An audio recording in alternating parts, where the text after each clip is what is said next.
Assalamualaikum warahmatullahi wabarakatuh. Innal hamdalillah nahmaduhu wa nasta'inuhu wa nastaghfiruh wa na'udzu billahi min shururi anfusina wa sayyiati a'malina may yahdihillahu fala mudilla lahu wa may yudlil fala hadiyalah. Asyhadu an la ilaha illallah wahdahu la syarika lah wa asyhadu anna Muhammadan abduhu wa rasuluhu la nabiyya ba'da.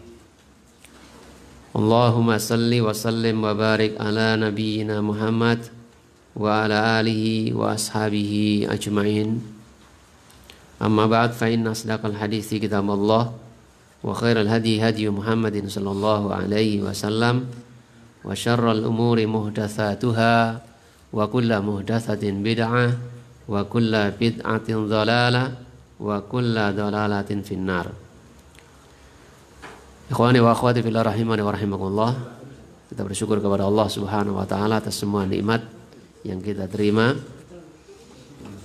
Pada malam ini Allah Subhanahu wa taala takdirkan kita kembali bisa berkumpul dengan teman-teman kita dalam majelis ilmu dalam keadaan sehat walafiat, dan semoga Allah Subhanahu wa taala senantiasa menjaga kita sekalian, menjaga keluarga kita, menjaga harta benda kita, dan menjaga khususnya keimanan kita. Ikhwani wa akhwati fillah rahimani wa rahimakumullah. Kemarin kita telah mempelajari 4 perkara. Yang pertama adalah al-ilmu. Yang kedua adalah amal. Kemudian yang ketiga mendakwahkan. Dan yang keempat sabar di dalam mendakwahkan. 4 perkara yang harus kita pelajari. Jadi ilmu, mengetahui tentang Allah, tentang nabinya, tentang agama Islam. Setelah mengetahui, kita harus mengamalkannya. Setelah mengamalkannya, kita harus mendakwahkannya dan mengajak orang untuk mengetahui 3 hal tadi dan beramal dengannya. Juga ikut mendakwahkannya. Dan yang keempat, bersabar di dalam menghadapi gangguan ketika berdakwah. Insya Allah jika kita melakukan 4 hal ini, maka kita akan dengan izin Allah akan bisa menjawab pertanyaan malaikat ketika berada di alam kubur. Kemudian kita lanjutkan. I'lam arsyadakallahu, bukan ini ya. I'lam rahimakallahu annahu yajibu ala kulli muslimin wa muslimatin ta'allumu thalathi hadhil masail wal amalu bihinna. I'lam, ketahuilah, rahimakallahu, semoga Allah merahmatimu. Jadi ini yang kedua kalinya saya mengucapkan atau menuliskan kalimat ini. Ini menunjukkan bahwasanya ulama Ahlussunnah wal Jamaah mereka senantiasa mendoakan kepada santri-santrinya, atau dalam hal ini Syekh mendoakan kepada pembacanya yang membaca tulisan beliau ini, agar Allah Subhanahu wa taala menyayangi orang yang membacanya, memberikan rahmatnya. Artinya seorang itu dimudahkan oleh Allah Subhanahu wa taala untuk mendapatkan kebaikan yang diinginkannya, dan Allah hindarkan dari perkara-perkara yang tidak disukainya. Dan ini juga menunjukkan bahwasanya agama Islam adalah agama rahmat, agama yang penuh dengan kasih sayang. Bukan hanya sesama manusia, tetapi juga kepada makhluk yang lainnya, kepada hewan, ya, kepada alam di sekitarnya. Ya. Ini ajaran Islam. Jadi dari perkataan Syekh ini adalah memberikan pelajaran kepada kita sekalian bahwasanya para pendahulu kita, para orang-orang alim kita, ulama-ulama Ahlussunnah, mereka sangat sayang kepada murid-muridnya, santri-santrinya, atau orang yang belajar ilmu, dengan mendoakan mereka dirahmati oleh Allah Subhanahu wa taala. Dan yang kedua, menunjukkan bahwasanya Islam itu adalah agama rahmat. Agama yang kita kenal di sana, rahmatan lil alamin. Annahu yajibu, bahwasanya wajib, ala kulli muslimin, ala atas kulli setiap muslimin, seorang muslim laki-laki, wa muslimatin, dan muslim perempuan, muslimah, wajib atas setiap muslim dan muslimah ta'allumu, belajar, ya, mempelajari, salasi, 3 hadhil masail, 3 permasalahan ini. Masail jamak dari mas'alah. Mas'alatun, mas'alatani, masailu. Ini sudah menjadi bahasa kita ya, masalah. Tapi kalau orang disebut masalah, ini sepertinya maknanya itu cenderung kepada suatu yang nggak baik. Ya, padahal tidaklah demikian. Ya, tidaklah demikian. Wah, wong iki masalah tok, nah itu masalah. Jadi wajib bagi setiap kita, baik muslim maupun muslimah, untuk mempelajari 3 hal ini. Wal amalu bihinna, wal amalu, dan beramal bihinna, dengan 3 hal ini. Al-ula, yang pertama, annallaha khalaqana, anna sesungguhnya Allah, khalaqana, khalaqa menciptakan, khalaqa telah menciptakan, nah kita. Sesungguhnya Allah Subhanahu wa taala menciptakan kita. Wa razaqana, dan memberikan rizki kepada kita. Walam yatrukna hamalan, walam, dan tidak, yatrukna, meninggalkan kita, hamalan, terlantar, terlalaikan.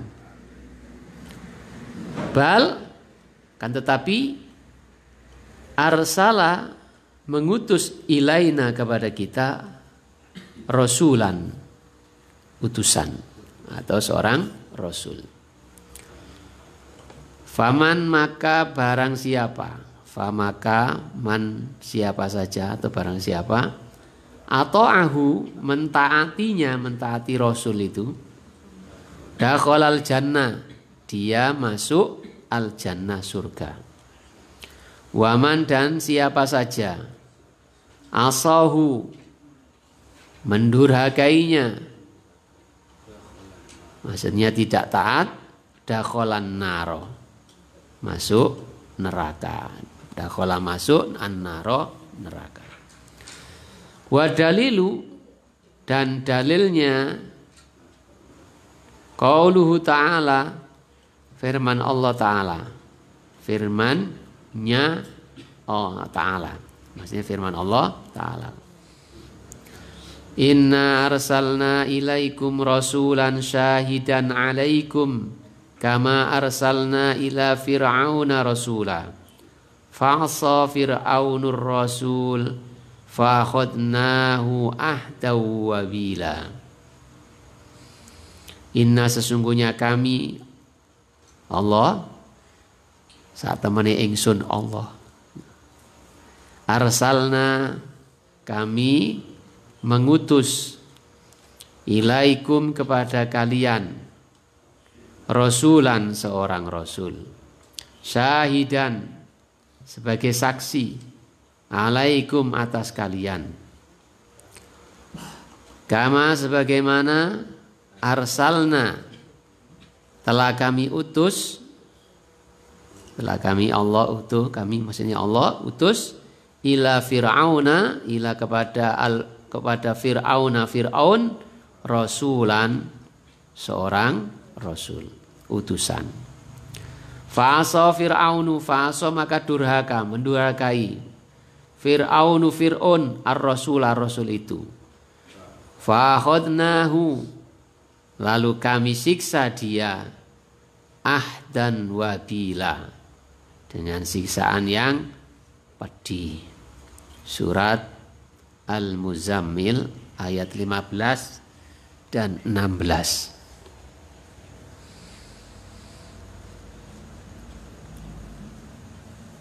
Jadi yang pertama dari 3 perkara, yaitu saya menyebutkan Allah, annallaha khalaqana, Allah yang menciptakan kita. Sampai akhir yang kita baca ini secara garis besar adalah menunjukkan akan perintah mentauhidkan Allah dalam rububiyah dan asma wa sifatnya. Jadi di sini saya menyebutkan annallaha, sesungguhnya Allah khalaqana, menciptakan kita. Artinya Allah itu khaliq, pencipta. Allah itu mempunyai sifat pencipta, menciptakan. Wa razaqana, dan memberikan rizki kepada kita. Maksudnya Allah itu ar-razik, yang memberikan, zat yang maha memberi rizki. Jadi di sini terkandung 2 sifat, dua tauhid, yaitu tauhid rububiyah dan tauhid asma wa sifat. Allah mempunyai nama Al-Khaliq, Allah mempunyai nama Ar-Razik, sekaligus sifatnya. Allah disifati sebagai pencipta, Allah disifati sebagai pemberi rizki.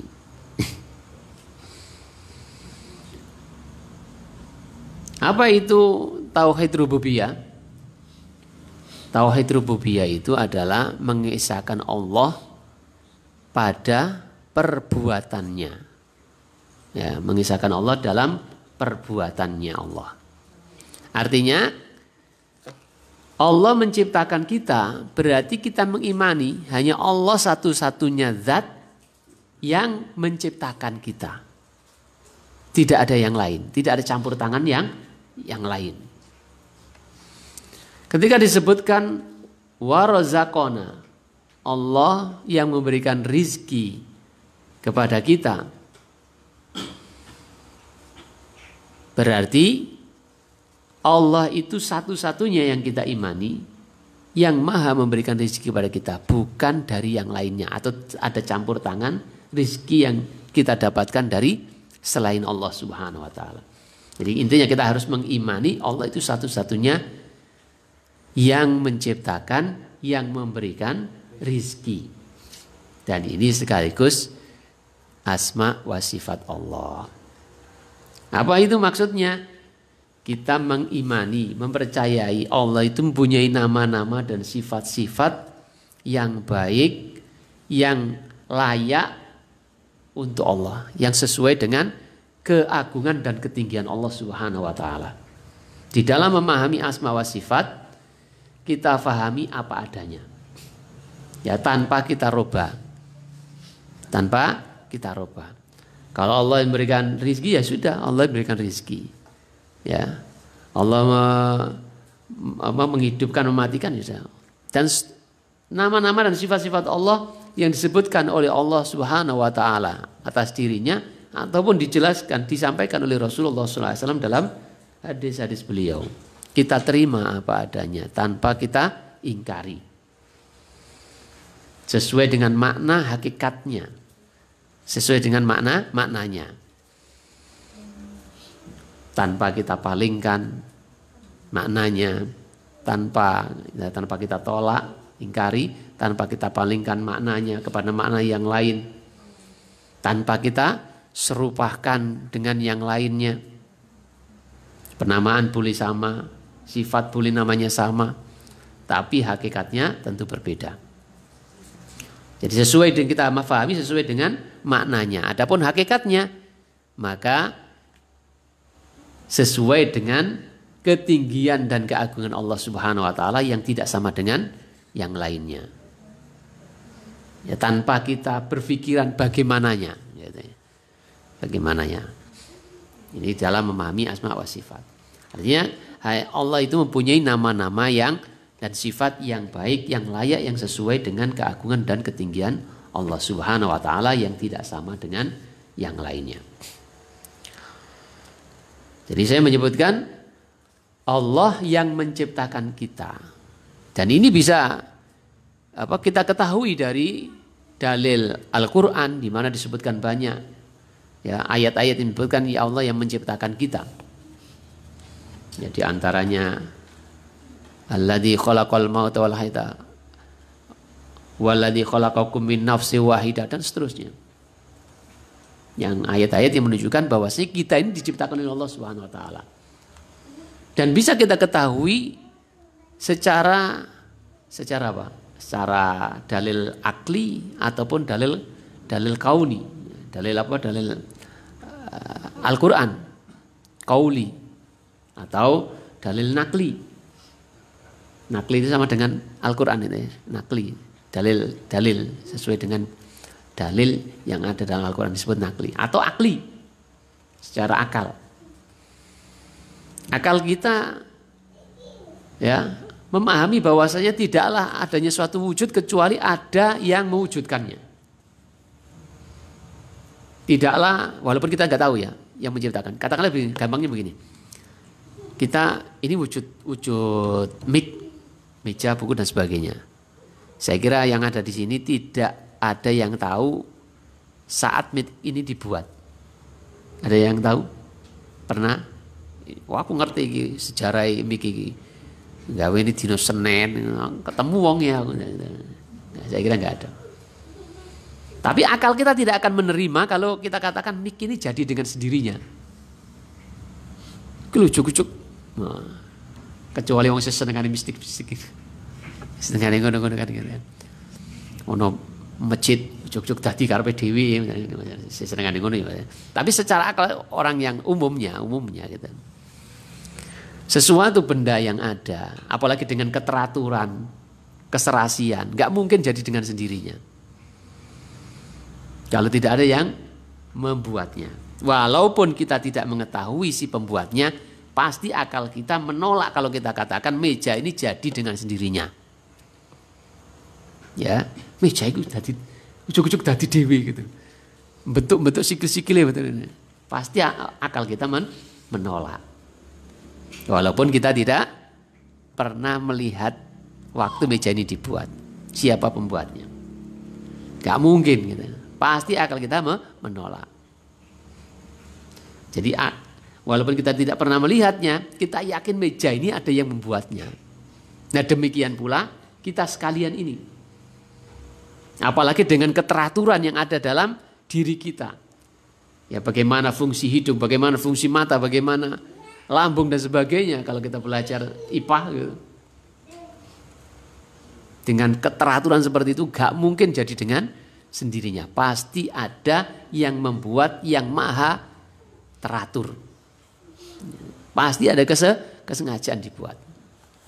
Gitu. Kemudian demikian pula ketika disebutkan bahwasanya Allah memberikan rizki kepada kita. Memberikan rizki kepada kita. Itu bisa kita pelajari, kita dapatkan mengetahui itu dari dalil-dalil Al-Quran, hadis Nabi SAW, ataupun dari secara akal seperti tadi. Ya. Orang mergawe, podo-podo mergawe ini, Yusuf itu. Ya. Ono sing luwe ngoyo, ya oleh saidi. Ono sing nyantai-nyantai, waktu dicekel dadi duit. Ya ibaratnya itu, ya bukan sulapan, artinya itu paribasan gitu. Jadi wong iku sing wis gawane sugih gitu, wis gawane sugih jarine bahasane, gawane sugih. Wis cetakane sugih. Iku nyekel apa dadi dhuwit. Tapi nek gak cetakane ngono, nguwoyo ya gak sugih-sugih. Ya ngono. Dadi apa longo-longon omah SMS telepon ngono ku ya dadi dhuwit. Ana sing diwangi ndas digawe sikil digawe ndas ya oleh wis ngono-ngono iku. Artinya itu menunjukkan bahwasanya ada yang memberikan. Ya, ada yang mengatur rezeki kita ini. Tidak ujuk-ujuk kemudian jadi dengan sendirinya. Kalau seandainya kekayaan itu bisa didapat karena keturunan, mungkin sing turunane sugih iku gak ono sing kiri. Ya, kalau seandainya kekayaan itu didapat karena semangat kerja atau mempengi pergawe, sing paling sugih mungkin kuli. Ya, lembur siang malam ya. Wong Jawa. Tapi sugih Cina-Cina. Bengi ya tutup, sore tutup. Tapi duwe akeh kuno. Dibandingno sing miang bengi. Awan dike bengi dike awan budal maneh gitu. Kalah mbek Cina. Dino Minggu ya tutup. Gitu. Jadi gak ngoyo sore tutup, buka jam 8. Nah wong Jawa kadang-kadang ape budal kaji wae eman-eman ndak bakal ilang gitu. Tapi aja kalah itu. Jadi ada rezeki. Tapi semua itu bagi kita kaum muslimin adalah cobaan. Harta benda yang kita miliki berupa rezeki, berupa harta benda ini bisa jadi jalan menuju surga, bisa jadi menjadi jalan menuju neraka. Jadi kembalinya kepada Allah Subhanahu wa taala. Jadi Allah Subhanahu wa taala yang menciptakan kita, Allah yang memberikan rezeki kita. Ya, kalau sudah kita fahami seperti ini, ya. Maka ojo golek rezeki nang nggone liyane sing dilarang sama Allah. Dalam hal ini kita harus beriman dengan rububiyah Allah. Ya, bahwasanya kita mengimani hanya Allah satu-satunya yang berikan rizki. Hanya Allah satu-satunya yang menciptakan kita, menghidupkan dan matikan kita dan sebagainya. Mengisahkan Allah dalam perbuatannya. Walam yatrukna hamalan, dan Allah Subhanahu wa taala tidak meninggalkan kita ya, terlantar. Jadi Allah Subhanahu wa taala menciptakan kita. Allah berikan rizki kepada kita. Ya, sejak dari dalam rahim kita sudah mendapatkan rizki, diberikan rizki oleh Allah Subhanahu wa taala. Doyane opo? Si apa jenenge? Janin di dalam perut itu tersuplai nutrisi-nutrisi dari lewat apa? Lewat apa jenenge? Udele kan ya? Udele kan pelajari kan? Plasentanya, ya Pak. Bahasane jangan pelajaran. Udele. Ketika coplok udele, ketika lahir coplok udele, dia bisa mendapatkan rezeki berupa makanan dari mulutnya. Masih doyane susu, ya doyane kasih susu. Nanti rodok gede doyan gedang, ya itu rezeki gedang. Doyan sate ya sate juga dan seterusnya. Gitu. Tetap Allah berikan rezeki berupa makanan, selain juga rezeki yang lainnya. Termasuk kedua orang tua, ini adalah rezeki bagi anak. Yang mana kadang-kadang anak lahir orang tuanya nggak ada, melahirkan meninggal dunia. Lahir dalam keadaan orang bapaknya sudah tidak ada. Ini rezeki Allah yang ngatur semua itu. Dan hanya Allah Subhanahu wa taala yang mampu mengaturnya. Tidak ada yang bukan karena ini, bukan karena ini, bukan karena ini. Duh, bapaknya mati iku mergo apa jenenge wetone padha mbek cah iki. Bukan karena itu. Gitu. Ya sudah aturannya Allah memberikan rezeki berupa orang tua berarti itu. Ya. Jadi ini pentingnya kita belajar tauhid rububiyah, mengesahkan Allah pada perbuatannya. Hanya Allah satu-satunya yang menciptakan kita, hanya Allah memberikan rezeki yang mengatur kita sekalian ini. Bukan karena yang lainnya atau campur tangan yang lainnya. Walam yatrukna hamalan, dan Allah Subhanahu wa taala tidak membiarkan kita terlantar. ciptakan kita, berikan rezeki kepada kita, terus dibiarkan saja. Ya nggak ngerti tujuanmu apa enggak. Tapi Allah Subhanahu wa taala mengutus kepada kita seorang rasul. Seorang rasul yang menunjukkan kepada kita sampai itu tujuan urip nang donya iki ngene lho. Ya. Menunjukkan kepada kita, memberikan bimbingan, petunjuk dan sebagai petunjuk adalah petunjuk Rasulullah sallallahu alaihi wasallam. Ya ibarat gampangane kita berada di tengah-tengah lautan, yo disediakno peraune kapale gitu. Tapi tidak diberikan nakoda yang ngerti kemana kita berlabuh. Nah, akhirnya ya mumat-mumat di kono wae kentekan bensin, layare suwek gitu. Welai coklek. Sengsara dibiarkan. Tapi Allah Subhanahu wa taala utus seorang utusan yang akan menunjukkan kepada kita jalan keselamatan.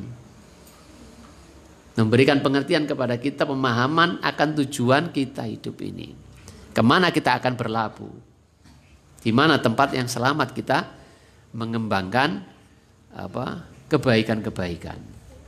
Dan mendapatkan kebaikan-kebaikan itu. Ya Allah Subhanahu wa taala mengutus untuk kita seorang rasul. Memberikan petunjuk, menjadi teladan bagi kita sekalian. Ya, yang dalam hal ini bisa saja orang percaya atau tidak. Misalnya dalam satu perahu, sama-sama dalam perahu. Ini penunjuknya sudah jelas ini. Sing siji percaya ya wis aku anut sampean. Sing siji gak percaya aku. Sampeyan iku sapa? Lahir gak duwe bapak, gak dia. Nah, bukan keturunan ini, gak percaya aku sampean. Apa jegur dhewe. Iso tersesat so dipangan iwak. Faman ata'ahu dakhalal jannah. Kata mu'alif, maka barang siapa yang taat kepada Rasul tadi itu, yang Allah utus untuk kita, dakhalal jannah, dia akan masuk surga. Dan umat Nabi Muhammad itu sesuai dengan dawe Nabi, semuanya masuk surga. Tapi ada kecualinya. Ya, ada pengecualiannya. Yang dinamakan umat Muhammad itu adalah orang-orang yang hidup setelah diutusnya Nabi Shallallahu Alaihi Wasallam sampai hari kiamat. Itu namanya umat Muhammad. Dalam arti yang umum. Dinamakan umatan dakwah. Ada umat ijabah. Yaitu orang-orang yang hidup setelah diutusnya Nabi sampai hari kiamat yang mereka beriman kepada Rasulullah, taat kepada Rasul, menjadi seorang muslim mukmin. Nah, itu yang mereka semua akan masuk surga. Illa man aba, kecuali orang yang enggan. Kecuali orang yang enggan. Para sahabat bertanya, siapa mereka yang enggan itu yang gak mau masuk surga itu wahai Rasul? Rasul asal menjawab, man ata'ani dakhalal jannah. Siapa saja yang taat kepadaku dia masuk surga. Wa man asani faqad aba. Dan barang siapa yang durhaka kepadaku, artinya tidak taat kepada Rasulullah sallallahu alaihi wasallam, itu yang dinamakan abah, orang yang enggan. Man ata'ani dakhalal jannah wa man asani faqad apa? Barang siapa yang taat kepadaku dia masuk surga, dan barang siapa yang durhaka kepadaku fakot abah, maka sungguh dia yang dikatakan sebagai abah itu.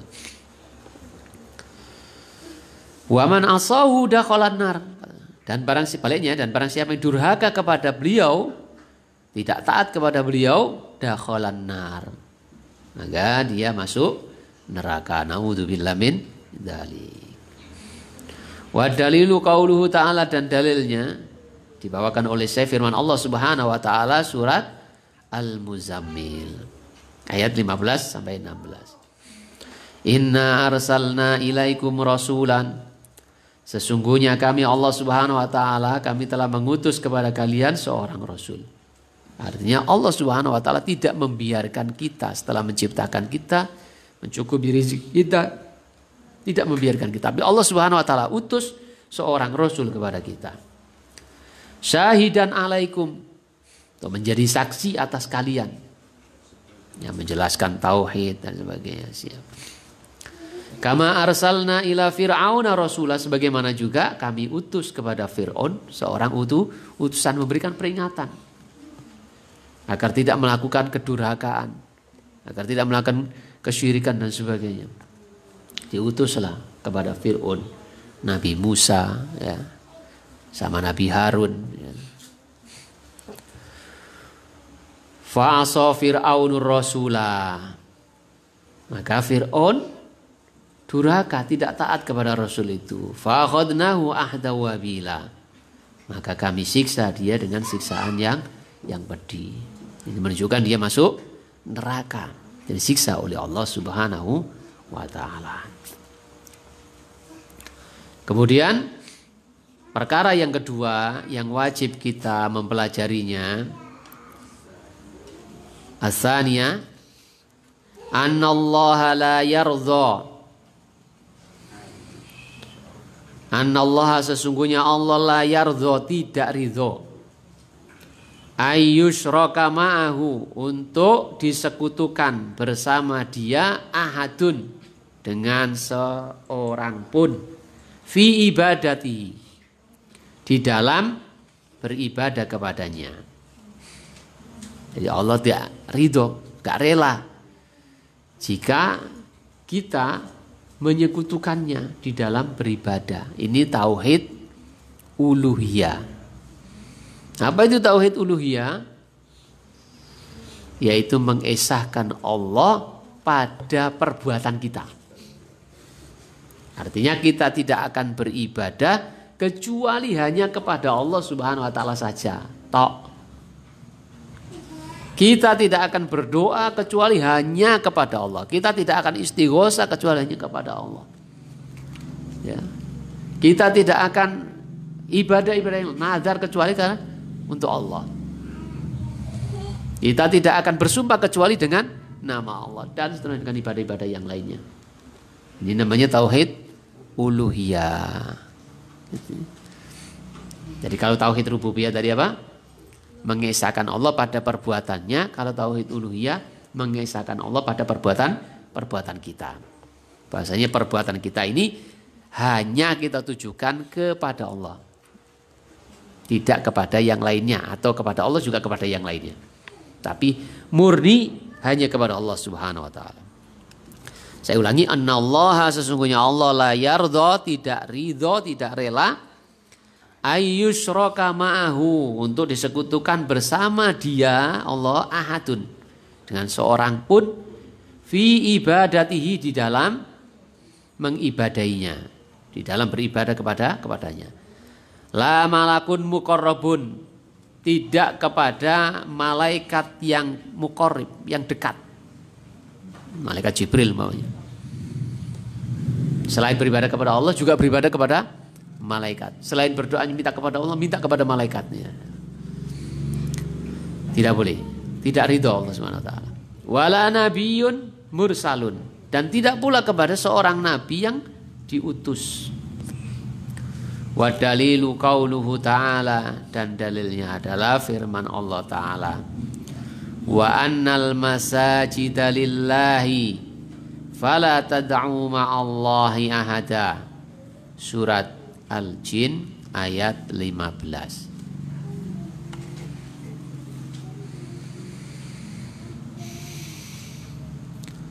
Wa annal masajida, dan sesungguhnya masjid-masjid itu lillahi, miliknya Allah. Fala tad'u, maka janganlah kamu berdoa, janganlah kalian berdoa ma'allahi, kepada Allah, ahadan, bersama Allah, ahadan, seorang dengan seorang pun. Jadi selain beribadah kepada Allah, juga kepada yang lainnya. Makanya sholat ya karena Allah, jangan karena Allah dan karena yang lainnya.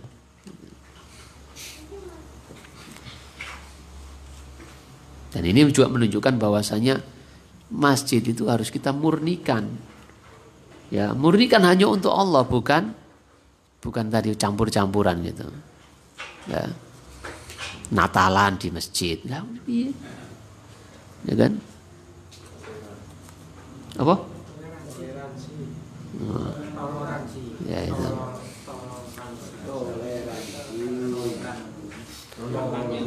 Di masjid mintanya kepada selain Allah. Itu yang kedua. Intinya adalah yang kedua adalah tauhid uluhiyah, mengesahkan Allah di dalam beribadah kepadanya. Jadi tauhid itu ada 3, tauhid uluhiyah, tauhid rububiyah, dan tauhid asma wa sifat. Kita harus miliki ketiga-tiganya ini, harus kita pahami. Mungkin ada orang yang seperti percaya kepada Allah, ya, percaya. Ini kan tauhid rububiyah ya, percaya kepada Allah itu ada, Allah itu yang menciptakan, menurunkan hujan dan sebagainya. Ini tauhid rububiyah. Tapi apa betul-betul mentauhidkan Allah, mengisahkan Allah, bahwasanya Allah yang betul-betul. Ya ini mungkin berbeda. Tapi sekedar percaya ada yang orang seperti itu. Beriman seperti itu ada. Bahkan iblis pun percaya kan kalau Allah itu yang menciptakan dia. Buktinya ya omongan iblis. Ketika Allah Subhanahu wa taala vonis dia sesat, dia katakan, "Robbi, wahai Tuhanku." Loh, ya percaya kan? Fa bima aghwaytani la uzayyinanna lahum fil ardi wa la ughwiyannahum ajmain. Robbi, wahai Tuhanku, karena engkau telah menvonis aku ini sesat, maka aku akan nampakkan yang indah-indah, akan aku hiasi di hadapan anak turunnya Adam manusia, kepada mereka anak turunnya Adam di muka bumi ini, yang jelek-jelek dinampakkan baik-baik gitu. Yang sesat-sesat dinampakkan benar-benar gitu. La uzayyinanna lahum fil ardi wa la ughwiyannahum ajmain, dan akan aku sesatkan mereka semuanya.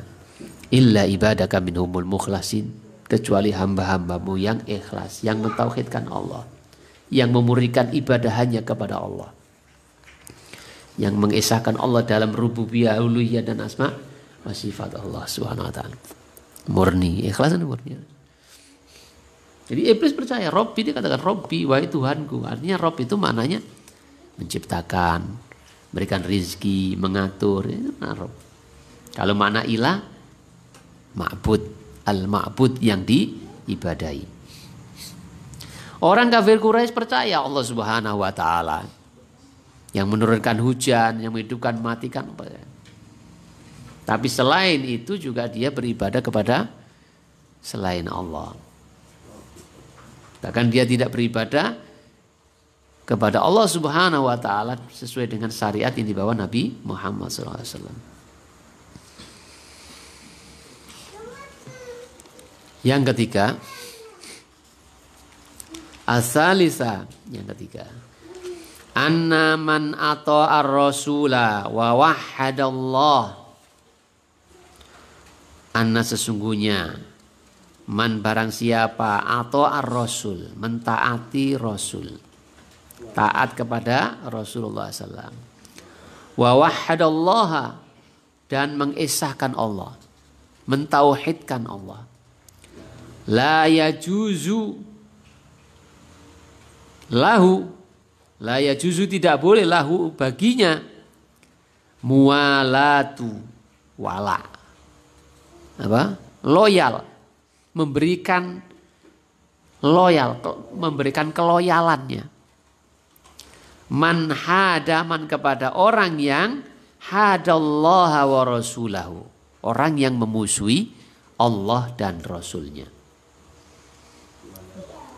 Jadi orang yang taat kepada Rasul, setelah kita mengetahui hal tadi, dan mentauhidkan Allah, itu tidak boleh bagi dia untuk memberikan loyalitasnya kepada orang yang memusuhi Allah dan Rasulnya.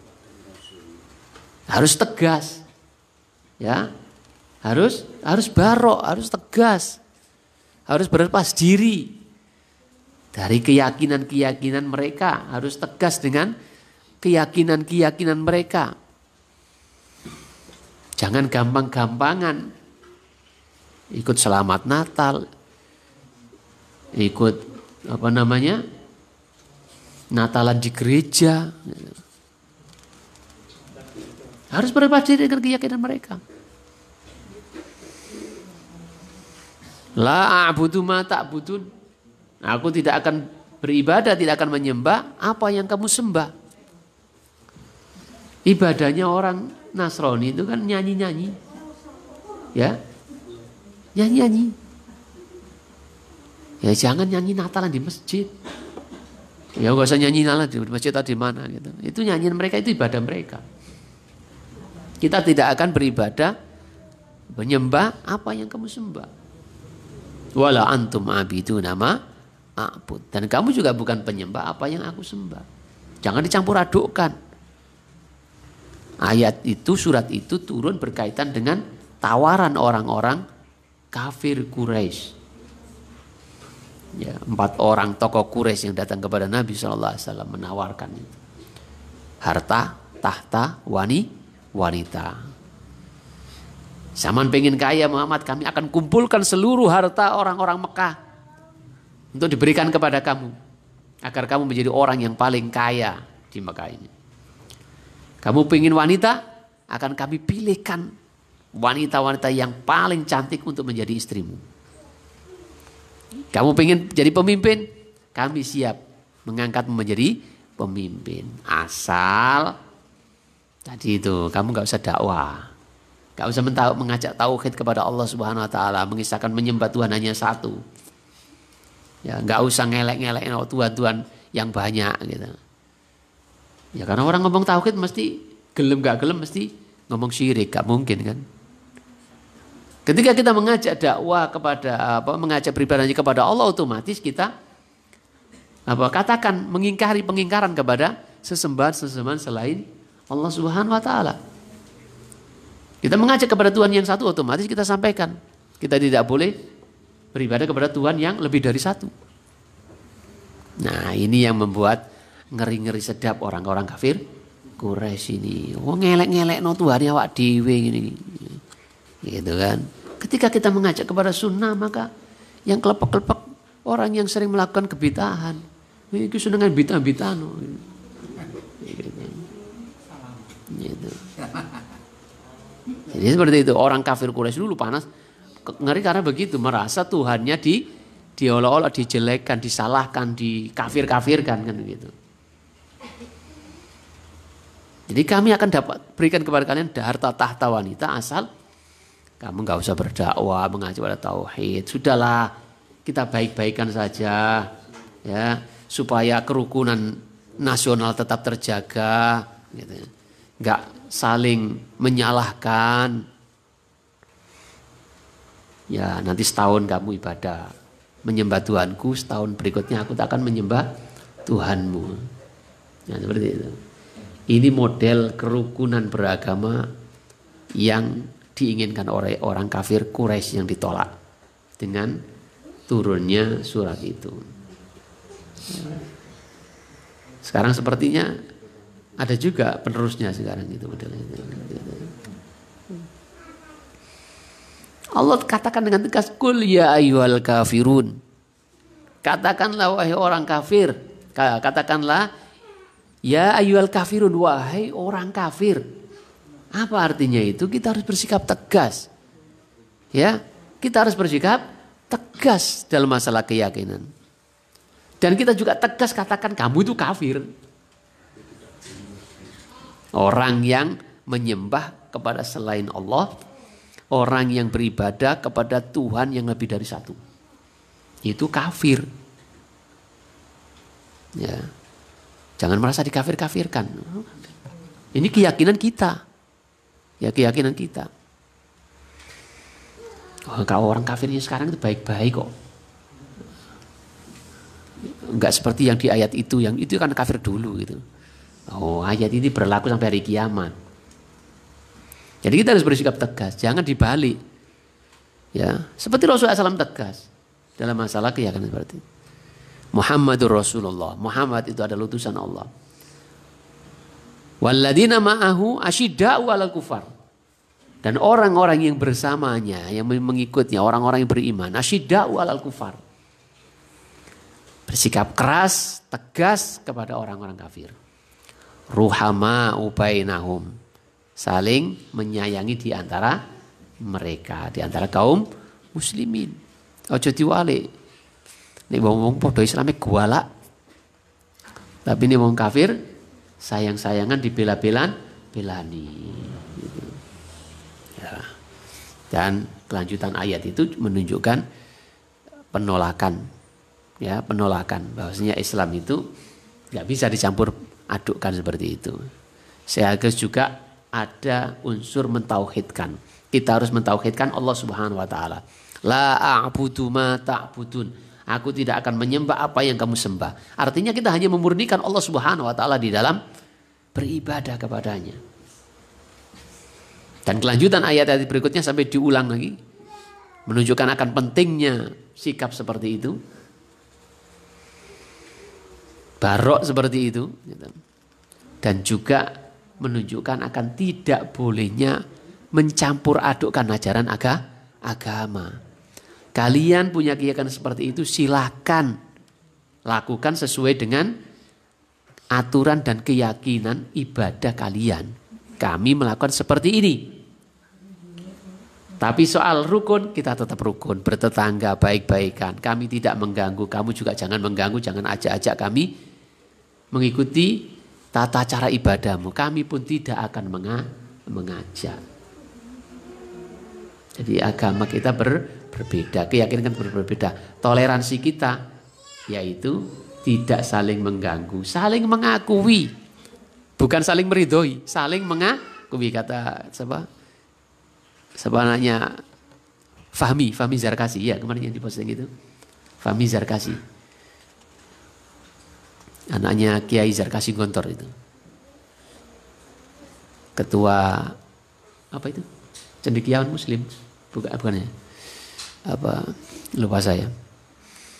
Jadi bukan kita ridho dengan ibadah mereka, dengan Natal mereka dan sebagainya, enggak begitu. Enggak begitu. Ya kita juga enggak mengakui dan juga sebagai kebenaran. Ya kita cuma ya sudahlah, itu ibadahmu, ibadahku. Dan tidak saling mengganggu, saling memahami. Kamu ibadahnya seperti itu, kita juga ibadahnya seperti itu. Dan tidak ada Rasulullah SAW merusui mereka, merusui orang-orang kafir, kan tetap bertetangga baik, ya, tetap bertetangga baik.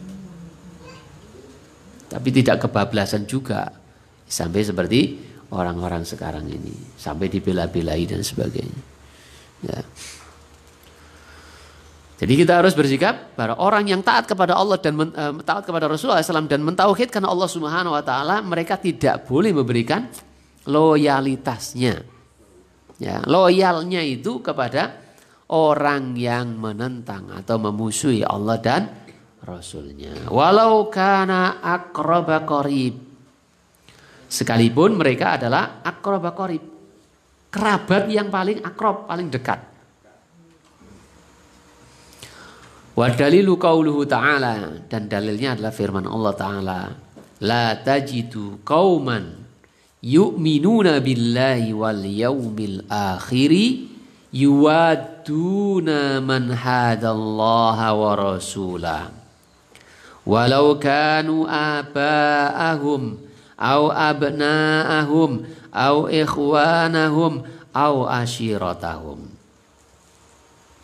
La tajidu qauman, kamu tidak akan mendapati qauman, sekelompok orang, yu'minuna billahi, yang mereka beriman kepada Allah, wal yaumil akhiri, dan beriman kepada hari akhir, yuwaduna, mereka saling sayang menyayangi, saling mencintai, man, kepada orang yang hadallaha, yang memusuhi Allah wa rasulahu dan rasulnya, walau sekalipun kanu mereka itu abaahum, bapak-bapak mereka, au abnaahum, atau anak-anak mereka, au ikhwanahum, atau saudara-saudara mereka, au asyiratahum, atau keluarga mereka. Jadi jelas kata Allah Subhanahu wa taala, kamu tidak akan mendapati sekelompok orang yang mereka itu beriman kepada Allah dan hari akhir itu saling mencintai kepada orang yang memusuhi Allah dan Rasulnya, meskipun mereka itu adalah bapak-bapak mereka, meskipun mereka itu adalah anak-anak mereka, meskipun mereka itu adalah saudara-saudara mereka, meskipun mereka itu adalah apa? Keluarga mereka, kerabat mereka. Ulaika, mereka itu kataba fi qulubihim, telah ditulis atau Allah menanamkan fi qulubihim, dalam hati-hati mereka, al imana, keimanan. Wa ayyadahum biruhim minhu. Wa ayyadahum, dan menguatkan mereka biruhim minhu, artinya dengan penolong darinya. Wa yudkhiluhum, dan memasukkan mereka jannatin, dalam surga, tajri, yang mengalir, min tahtiha, dari bawahnya, al anhar, sungai-sungai. Jadi di surga itu ada sungainya. Khalidina fiha, mereka kekal di dalamnya. Radhiyallahu anhum, radhiyallahu, Allah ridho, anhum, kepada mereka, wa radhu anhu, dan mereka juga ridho kepada Allah. Ulaika, mereka itu adalah hizbullah, pasukan Allah, partainya Allah. Ala inna hizballahi humul muflihun.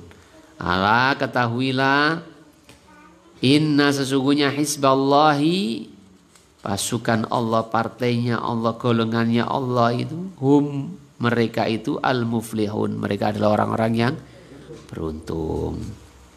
Jadi jelas sekali ini adalah akibat atau buah dari beriman kepada Allah dan Rasulnya dengan mengaplikasikan keimanan kepada Allah dan Rasulnya dengan bersikap barok, berlepas diri, ya, tidak memberikan loyalitasnya. Apa sih loyalitas? Mau kok ngomong loyalitas? Dedikasi. Yo, saling mencintai, menolong, ya, gitulah. Memberikan, ya, seloman dan sebagainya, gitu, ya. Yes, pokoknya ini disebut wakeh, tapi cukup disebut loyalitas, loyalnya itu, ya, kepada, tidak loyal kepada orang-orang kafir. Jadi buahnya apa tadi? Allah Subhanahu wa taala masukkan ke dalam mereka surga yang mengalir di dalam, di bawahnya sungai-sungai. Ya, mereka kekal, enak-enak anak kono, gitu ya. Apa no bal-balan nih dijawab oleh Ustaz Randa. Orang itu mikir, ya, kok sampai mikir bal-balan di surga ono kabeh, tapi apa ya iya sampai nape bal-balan nok kono, wong liyane cangkur-cangkuran nok taman mbek bidadari. Sempat mikir bal-balan. Ya. Jadi itulah buah dari keimanan dan aplikasi di dalam keimanannya bersikap barok kepada orang-orang kafir. Kekal di dalam surga Allah, ridho kepada mereka, mereka juga ridho kepada Allah, dan itulah orang-orang yang beruntung. Ikhwani wa akhwati fillah rahimani wa rahimakumullah. Mudah-mudahan Allah Subhanahu wa taala menolong kita sekalian, menguatkan keimanan dalam hati-hati kita dan bisa mengaplikasikan dalam perilaku kita, ya. Dan semoga Allah Subhanahu wa taala mengumpulkan kita ke dalam surganya bersama keluarga kita tentunya. Ya, karena tujuan dari keluarga muslim itu adalah masuk surga bersama keluarga. Ya, makanya bojone tidak ngaji, anaknya tidak ngaji gitu ya. Keluarga kita hari ini di dunia juga keluarga kita sampai di akhirat. Ya. Jangan sampai yang satu di neraka, yang satu juga gak kumpul gitu ya. Kumpul. Ya. Enak tuh kan syukur kau. Jelas enak gitu. Engko ana sing berpikiran gak enak bojoku tuwa ono kono gitu. Ya besok di surga itu muda-muda semua gitu lah. Yang tua-tua. Pokoknya dunia itu kan enggak kekal ya, enggak kekal, fana gitu ya. Saayu-ayune wong mesti nek wis suwidak wis ilang ayune gitu. Sing lanang ya ngono, sak ganteng-ganteng gagah-gagah ini suwidak mendhuwur mesti ya gak ganteng gitu. Nah, tapi besok di surga itu semua itu jadikan muda usia 30-an kabeh. Anak-anak bapak itu 30-an kabeh. Ya. Tidak ada lagi kesedihan seperti di dunia. Dunia fana. Isine enggak seneng tok isine. Ana sedaya, ana to sak mulai awak dhewe sadar dadi wong gitu. Sampai sakmene iku gak tau sedih ngono. Seneng terus mesti gak ono. Ya ono nangis, ya ono bunga, ya ono susah, mesti ono. Urip nang donya, tapi urip di akhirat di surga itu senang tok isine gitu ya. Oleh bidadari akeh. Ya, nah bojone lak kalah mek bidadari yang enggak. Ya. Jadi ada penduduk asli surga, ada penduduk surga yang asalnya di dunia. Ya siji gitu. Siji gitu. Dadi ayune ya dadi wayu nang kono. Dadi ratune bidadari gitu. Sing urip nang surga wis enak-enakan gak ngalami susah dan sebagainya. Kalau di dunia kan ngalami susah dan sebagainya. Wong lanang ngalami susah, wong wedok ngalami susah juga. Makanya balasannya di surga lebih besar. Ya ini masalah ayu kadang yang kadang kok payu ayu gitu. Nyalano sing penduduk asli surga. Makanya gak usah cemburu mbek bidadari. Gak usah cemburu mbek bidadara. Ikhwani wa akhwati fillah rahimani wa rahimakumullah, kita tutup majelis dengan kafaratul majelis. Subhanakallahumma wa bihamdika asyhadu an la ilaha illa anta astaghfiruka wa atubu ilaik. Assalamualaikum warahmatullahi wabarakatuh.